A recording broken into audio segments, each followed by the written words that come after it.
Bonjour, Nathalie Lessard, peintre muraliste. J'habite et je travaille à l'Ange Gardien.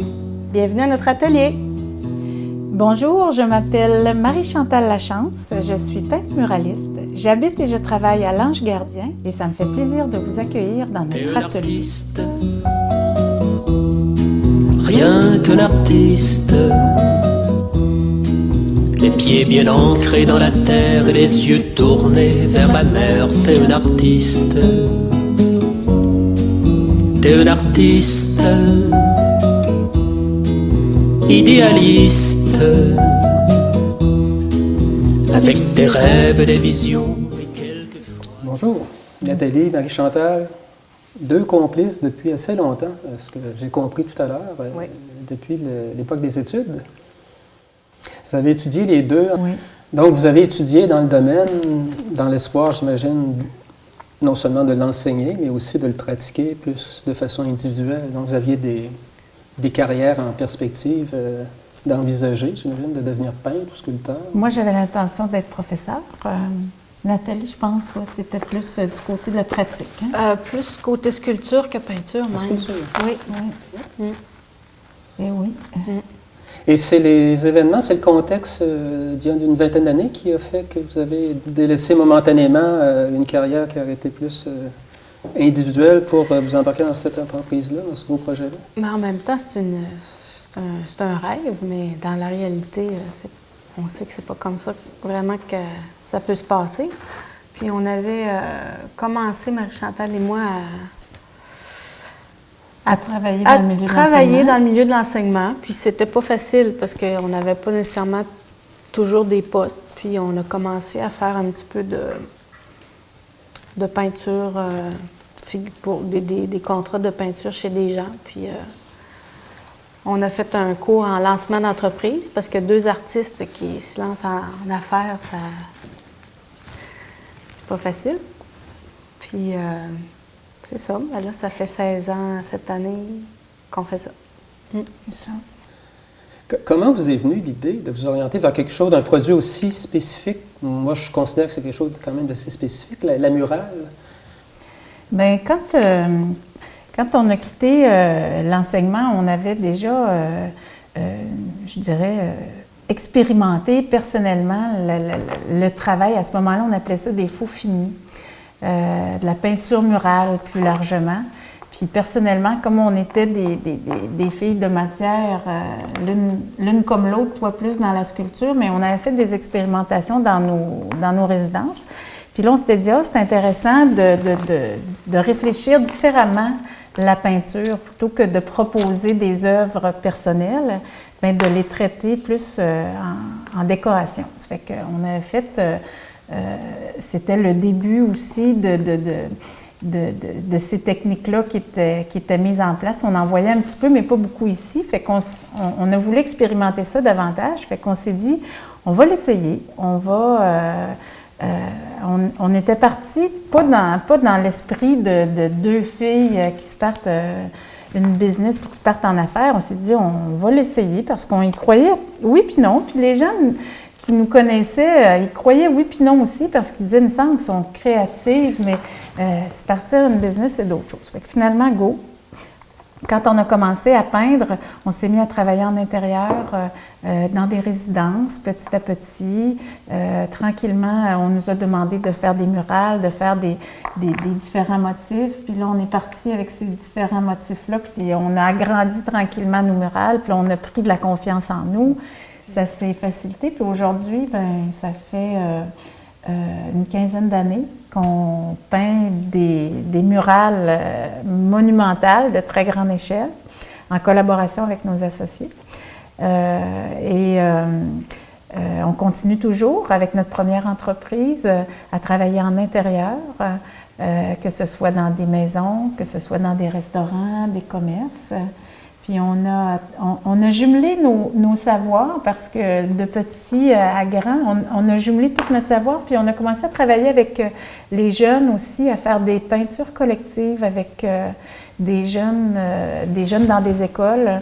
Et puis on réalise des murales petits morceaux par petits morceaux, mais qu'on réunit ensemble pour en faire des plus grands morceaux, mais chacun trouve son coup de pinceau à travers la murale, puis on fait des murales qui peuvent avoir jusqu'à 325 enfants qui ont participé à la réalisation de la peinture. Donc, c'est intéressant, mais ça, c'est un volet, finalement, Donc, de 2 champs d'application assez spécifiques, oui. vous en avez développé, on pourrait presque dire 2 entreprises, mais en étant toujours les 2 associés principaux. Je veux explorer un petit peu plus avec vous maintenant. Qu'est-ce qui caractérise, là, on parle de mural dans un sens très, très large, mais dans le premier volet auquel vous êtes tout d'abord intéressé, je comprends que vous veniez faire un peu le relais entre les décorateurs, les designers d'intérieur, et les artistes plus traditionnels qui continuaient à offrir, disons, soit des sculptures ou des objets désignés, des peintures qu'on accroche dans un décor. Ouais. Vous venez prendre possession jusqu'à un certain point d'une partie d'un mur, puis vous l'amenez à l'état d'œuvre d'art.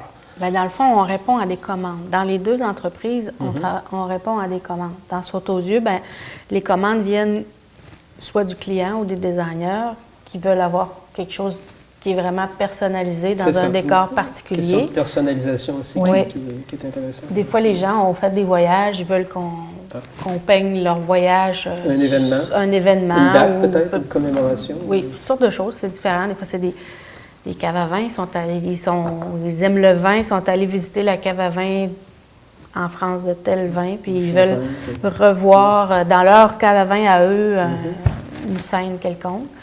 Puis dans Mural Création, bien, on répond aussi à des commandes, mais qui sont dans cette entreprise-là plus historique. Donc, historique ou identitaire? Ou identitaire. Parce que on distingue. Parfois, on raconte l'histoire, mais parfois, c'est juste représentatif d'un lieu, que ce soit de l'aspect architectural ou que ce soit de ce qu'on appelle maintenant le patrimoine vivant. Oui, c'est ça, exactement. La notion d'identité est beaucoup rattachée maintenant au patrimoine vivant. Ce qui fait l'essentiel de l'âme d'un peuple ou d'une communauté locale ou régionale, au-delà de l'architecture du paysage. Ce qui est intéressant dans les 2, c'est qu'on va vraiment je dirais pas dans l'intimité des gens, mais on apprend à connaître les gens parce qu'ils se révèlent à nous, que ce soit individuel quand on travaille en résidence, que ce soit au niveau d'un restaurant ou d'un lieu commercial, on veut y donner une âme, on veut que les gens s'y sentent bien, donc les gens s'ouvrent à nous. Dans Saute aux yeux, on travaille moins longtemps, mais c'est pas grave, plus intensément, je dirais, alors que dans Mural Création, bien, pour que les œuvres soient vraiment représentatives des lieux, bien, on peut connaître une partie d'histoire, mais on ne peut pas connaître toutes les petites histoires. Puis c'est ces petites histoires-là qui donnent de la saveur à nos frais. C'est ce que les gens nous racontent. Donc, on a des beaux échanges, des belles rencontres. Vous avez parlé de révélation, puis c'est intéressant. On utilise cette expression-là souvent. C'est quelque chose qui c'est un révélateur ou c'est un déclencheur.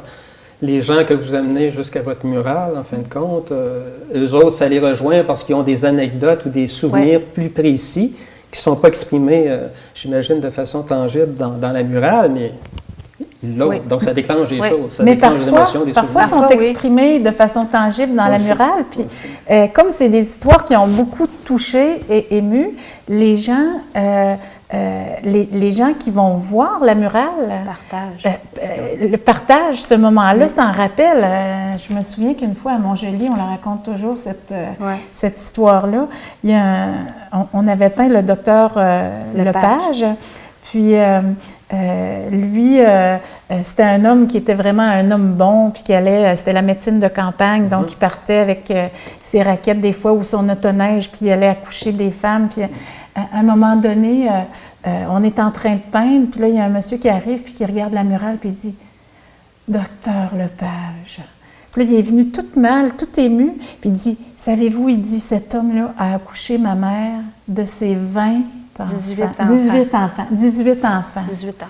Ouais. Mais moi, je vous dirais que les murales extérieures, je me souviens que la fresque des Québécois, qui est au pied de la côte de la montagne. Donc, quand les gens ont pensé, quand la commission a pensé à faire ce projet-là, le but de l'exercice, c'était On réfléchissait au 400e anniversaire de Québec. On savait qu'il y avait un projet d'architecture pour cet emplacement-là, mais qu'à court terme, ce ne serait pas fait. Et on s'était dit, notre belle place royale, on va la mettre en beauté pour le 400e, puis après, on reconstruira. Mais maintenant, c'est devenu une place, c'est devenu un lieu, c'est devenu une référence. Il y a 2 millions de visiteurs par année qui la regardent, apparemment. Et puis,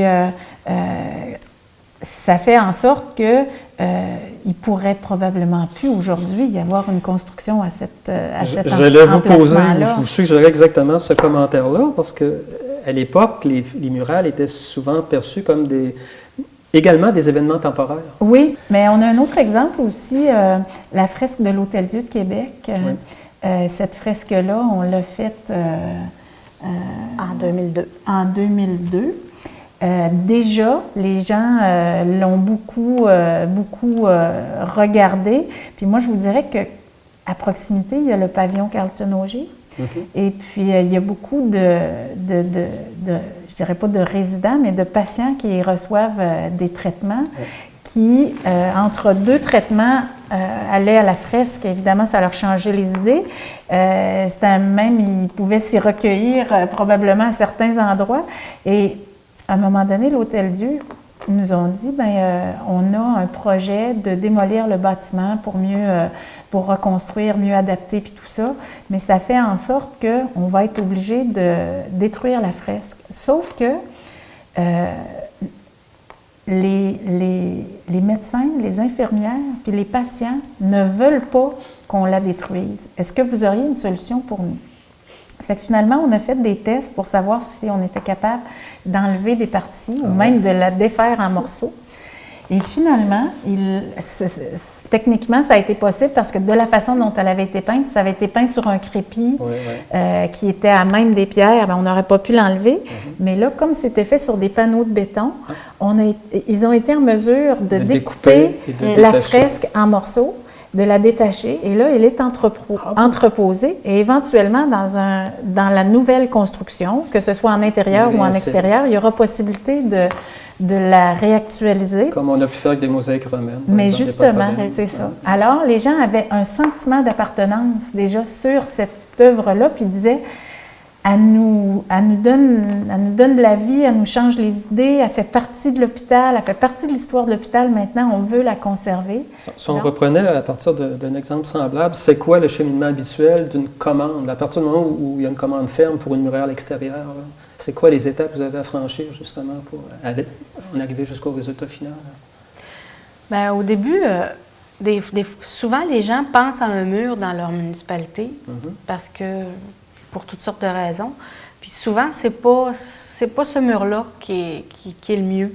Fait que la première chose, c'est que souvent, Marie-Chantal va voir puis se promène parce qu'il y a différentes choses à considérer dans le choix d'un mur. Des fois, ils disent, bon, c'est dans le cœur du village, bon, mais c'est dangereux, les gens ne pourront pas regarder le mur, ils risquent de se mettre dans la rue, ils risquent d'avoir des accidents ou il n'y a pas le recul nécessaire. Ça peut être la pollution, le calcium en hiver, j'imagine aussi. Il y a plein de choses à considérer. Fait que la première chose à faire, c'est souvent Marie-Chantal va rencontrer les gens, puis détermine un mur, puis à partir de ce mur-là, bien, ça détermine ce qu'il va y avoir à l'intérieur. Donc, il y a une discussion critique préalable. Oui. Vous n'acceptez pas d'emblée, en tout cas, vous suggérez à celui qui vous pose la commande de regarder si c'est vraiment pertinent, opportun de choisir tel endroit. Oui. Bien, évidemment, on peut faire des recommandations. Parfois, le mur est choisi, puis c'est parfait, c'est le bon mur, ça va bien, tout ça. Mais à partir du moment où le mur est choisi, bien là, on monte une équipe de travail qu'on appelle un comité scientifique ou thématique pour réfléchir justement à ce qu'on va mettre dans la fresque. Les gens connaissent beaucoup notre travail par rapport à des trompe-l'œil architecturaux, mais parfois, ce n'est pas nécessairement des trompe-l'œil architecturaux. Moi, je vous dirais que c'est le lieu qui permet de définir. On a commencé avec des trompe-l'œil architecturaux parce qu'on était dans le Vieux-Québec, et dans le Vieux-Québec, puisque tout est patrimonial, certaines sections font même partie de l'UNESCO et tout ça, on se devait d'être bien intégré dans l'ensemble du paysage. Donc, quand avec le groupe le comité scientifique, bien là, on fait une espèce de liste d'épicerie ou une liste de contenu. Les gens nous disent, en fonction de ce mur-là, de cet emplacement-là, de l'histoire qu'on veut couvrir, si on parle d'histoire. Donc, les gens nous disent, c'est important de voir tel individu, de se référer à telle architecture. Il y a eu un événement qui est arrivé, donc il faut en faire des clins d'œil. Là, une fois qu'ils nous ont nourris de tout ce qu'on doit retrouver dans cette fresque-là, souvent, il y en a bien trop, évidemment. Alors là, on va chercher le visuel à l'appui. Puis comme on raconte avant que la photographie existe, bien là, on va dans des illustrations, mais il y a une grosse recherche à faire.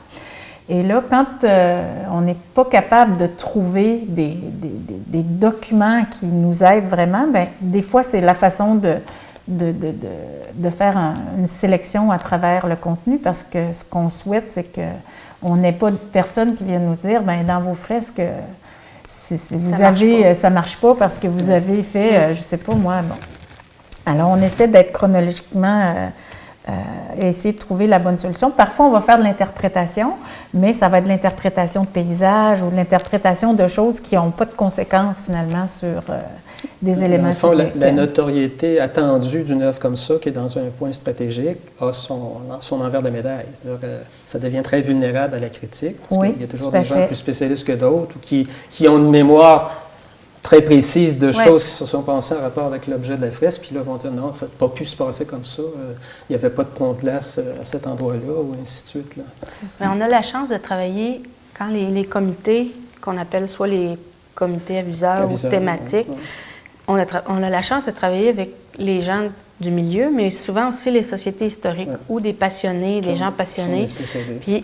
Puis des historiens de renom, qui apprécient beaucoup s'associer à ce genre de projet-là, parce que pour eux, l'histoire, c'est souvent de la théorie, alors que là, on leur donne l'occasion de la rendre palpable et compréhensible avec du visuel. Oui, parce que la popularité en quelques années d'une fresque comme celle-là va peut-être être plus grande qu'un ouvrage historique très, très pointu, mais qui n'aura pas une si grosse édition. Hein. Oui. Comme on a un circuit de fresques qu'on a développé là, depuis 6 ans à Saint-Eustache, bien là, on a la chance de travailler avec un spécialiste qui connaît vraiment le vieux Saint-Eustache, puis c'est un spécialiste de la rébellion. Fait que quand on a fait la première fresque, qui était celle qui représentait la veille d'armes de la bataille des Patriotes, bien, lui, il nous a dit, il faut voir tel patriote avec tel personnage, parce que ces deux-là ont fait telle chose ensemble, puis il faut voir telle chose. Puis lui, il avait 45 ans, lui, il en avait 23, il était notaire, lui, il était agriculteur. C'est des choses super importantes. Quand les gens, les guides racontent ça, ils racontent ce qui est peint, mais c'est juste en même temps, parce que ça raconte vraiment l'histoire. Les gens nous disent vraiment... Donc, une fois que tout ça est établi, là, vous avez fait le consensus, on peut dire, avec les milieux, puis les gens qui sont plus des spécialistes. Vous avez arrêté aussi, vous avez fait un élagage, vous avez fait un choix là, de ce qui va être représenté. Là, il faut ensuite amener ça à quelque chose de tangible. Vous avez une formation générale, ce que j'ai compris, là, en art visuel, mais êtes-vous plus des portraitistes ou quelles sont vos spécialités et le cas échéant, faites-vous appel à d'autres types de... On a toutes les spécialités sauf portraitistes. C'est bien dit, oui. Parce que des portraits, il faut que ce soit fait par des portraitistes, parce que ça prend une expression, tout est dans l'attitude du personnage. Pour avoir un vrai personnage, ben, qui a l'air vrai, qui a l'air humain, qui a l'air... Du vivant. Ça prend du vivant. Ben, on travaille avec des portraitistes. Okay. Mais tout ce qui est le reste, à partir du premier coup de crayon jusqu'au dernier coup de pinceau, ben, c'est Marie et moi, on travaille en collaboration, soit avec plein d'autres peintres, parce qu'on engage des fois des gens qui vont faire plein de végétation, d'autres qui vont faire des portraits, d'autres qui vont travailler à faire de la matière ou peu importe. Mais nous, on travaille du début à la fin quand même. Et pour revenir à votre question, quand on a notre liste d'épicerie, qu'on a fait le tour de toute notre iconographie, qu'on a nos documents, évidemment, on monte le concept sous forme de maquette. Donc, avec la maquette, c'est vraiment le dessin à plus petite échelle de ce que va représenter le mur. C'est ça qui nous sert pour pouvoir vendre le projet à des partenaires, parce que Le faire parfois, valider. le faire valider d'abord. Après ça, le présenter à la population, puis ensuite, aller chercher des partenaires aussi, puis ils savent exactement à quoi ils s'associent. Bon, une fois que cette partie-là est faite, on va commencer la production ou la réalisation de l'œuvre. Pour la réalisation, là, c'est sûr qu'on va chercher toute une armée de peintres selon le format de l'œuvre et en fonction des besoins.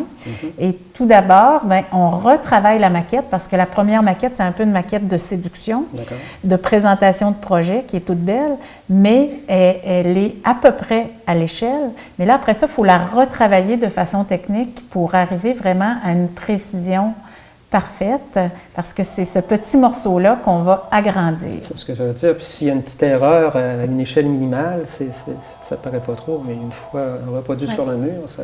Exact. Alors, quand la maquette est prête, on la met à carreau, et une fois qu'elle est mise à carreau, on commence l'agrandissement. Pour l'agrandissement, bien là, on travaille avec différents matériaux. Ça peut être des papiers calques, rétroprojecteurs forcément, parce que là, on a notre... En fait, pour simplifier, c'est que on aurait une fresque qui aurait 100 pieds par 100 pieds. Bien, on va faire 100 petits carreaux. 100 petits carreaux de hauteur et 100 petits carreaux de largeur. Donc, on a notre surface. Donc, chaque carreau va représenter 1 pied par 1 pied. Et sur notre maquette, bien évidemment, on va avoir la même quantité de carreaux en plus petit. Et là, comme on faisait à une époque, quand on était petit, mais ça se faisait, c'était exactement la même technique au temps de Léonard de Vinci ou de Michel-Ange. Donc, on agrandit nos très petits carreaux sur des plus grandes surfaces. Et là, on se sert de rétroprojecteurs pour tracer. Quand vous dites utiliser le rétroprojecteur en studio? En studio, Okay. oui, c'est ça, dans l'atelier. Ça, c'est une partie qu'on D'accord. fait en atelier. Donc, on agrandit ça sur des poncifs qu'on appelle. Et puis après, on prend ces éléments-là sur lesquels on a fait l'agrandissement, le tracé, qu'on vient amener directement sur le mur à peindre. C'est ça. Et là, on transfère l'image sur le mur à peindre. Donc, ce que vous amenez sur le site, c'est une parcelle d'esquisse, de croquis. Il n'y a pas de couleur, on s'entend. C'est ça. Non, il n'y a La pas de couleur, couleur. vous C'est l'avez un en tracé. référence dans votre maquette. C'est ça. Ouais. Il y a une partie aussi qu'on va peindre sur toile, si tu veux en parler. Il y a une partie qui est peinte en atelier, bien partie. Ça dépend des fresques, encore une fois, quand on peut les découper ou circonscrire la partie à peindre, à ce moment-là, on les peint sur toile en atelier. Et vous venez les fixer sur le mur? Oui, un peu c'est comme une du toile camouflage, spéciale ou- qui est une technique qui nous a été transmise par nos associés de la France. Puis, on peint normalement sur toile des parties où il y a beaucoup, beaucoup de détails, beaucoup de personnages, ou comme là, dans la fresque des Québécois, c'est toute la vitrine de la Commission de la capitale parce qu'il y a nationale des œuvres, ou la des bibliothèque. ouvrages écrits avec des titres, des C'est choses, ça. puis il faut Donc, que ça c'est- soit précis. Exactement, des On va petites pas, Sans déformation. on va pas peindre de la brique sur une toile puis coller le morceau de toile parce que c'est moins long à faire directement C'est un sur côté place. rustique qui fait C'est que ça.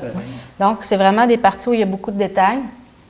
On fait ça sur toile, on broche la toile sur notre mur, on la peint, on la roule, puis on va la coller sur notre mural là-bas. Puis souvent, bien, il y a de l'intégration à faire autour, parce que si c'est l'intérieur de la fenêtre, bien, il y a souvent des moulurations, de la végétation autour, puis différentes choses qui vont avec.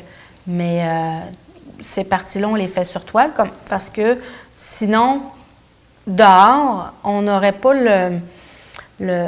souvent dans un échafaudage, on a des personnages qui vont être mettons, à 20 cm. Le visage du personnage va être à 20 cm du plancher de l'échafaudage. Donc, on ne peut pas peindre. On n'a pas de confort. On n'a pas de Ouais, confort.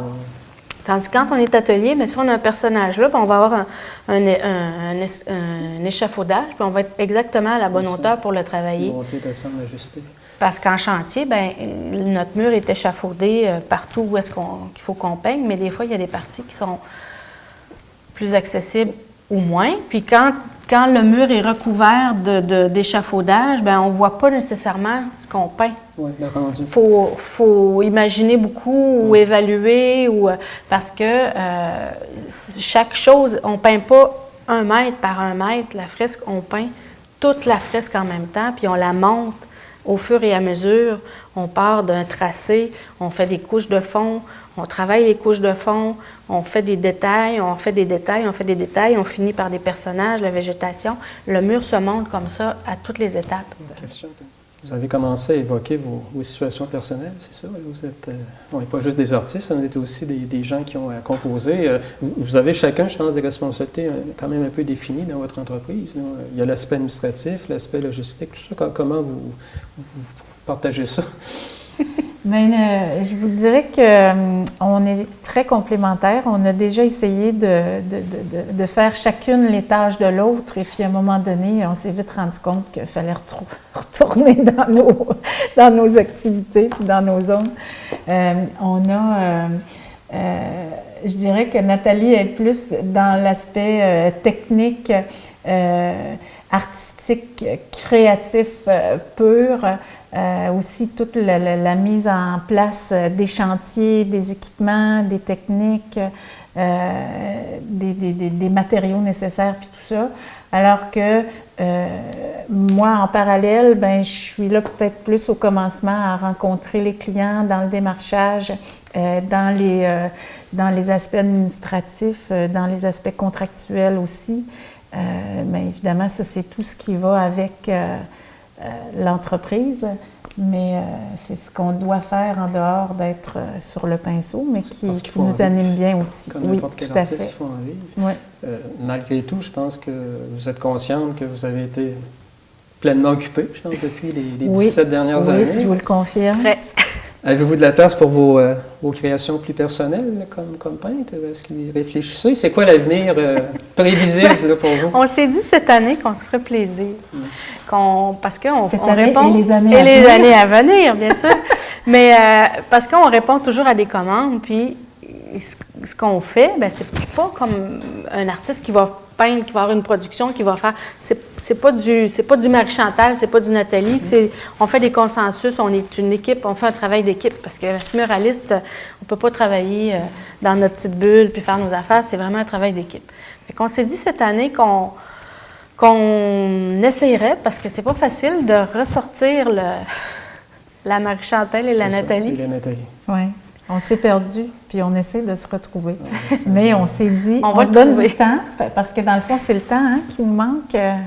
On ne s'en donnait pas, là, on a dit, on s'en donne à partir de maintenant quelques heures. On va le prendre en projet, on va se faire un projet, comme on a différents projets de fresques ou différents projets chez des clients. On s'est dit que là, on aurait le projet peinture Marie-Chantal, le projet peinture Comme Nathalie. face à vos murales, vous êtes capable de prendre du recul pour essayer de voir, projeter pour Mais on est loin d'avoir quelque chose à présenter parce qu'on est loin de s'être retrouvés. Mais vous n'abandonnerez pas le domaine du mural. Non, pas du tout. Ça va se faire en parallèle. Oui. Rassurez-nous. Merci. Un gros merci pour nous avoir entretenus. Puis on est allé quand même pas mal loin dans le détail de cette technique-là. Et je pense que ça permet aux gens qui en ont vu, sûrement depuis quelques années, de mieux comprendre. C'est pas un processus simple que ça, mais c'est fort intéressant. Ouais. Gros merci. Merci beaucoup à vous. Merci à vous. Avec du noir, des notes blanches sur des verres qui sommeillaient dans un tiroir, et tu recrées des univers pour nous redonner de l'espoir. T'es un artiste sur une ligne.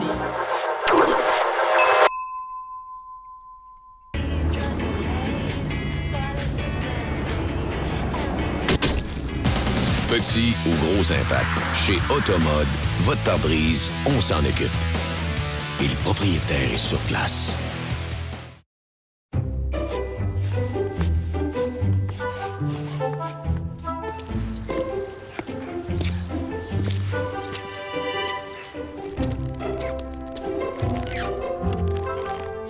C'est difficile de ne pas remarquer un motocycliste.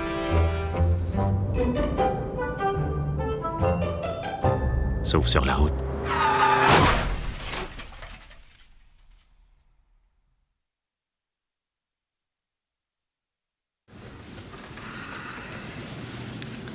Je pensais à ça, là. On pourrait faire disparaître de l'argent dans les paradis fiscaux. Vous voulez qu'on paye moins d'impôts? En plein ça. Puis que notre argent ne revienne jamais au Québec. T'as tout compris. Le gouvernement va s'en rendre compte. Ouais. Donc, on oublie les paradis fiscaux. Je m'en occupe. Excellent. En s'assurant que chaque entreprise paie sa juste part, Revenu Québec vise à récupérer 3,5 milliards qui nous échappent collectivement chaque année.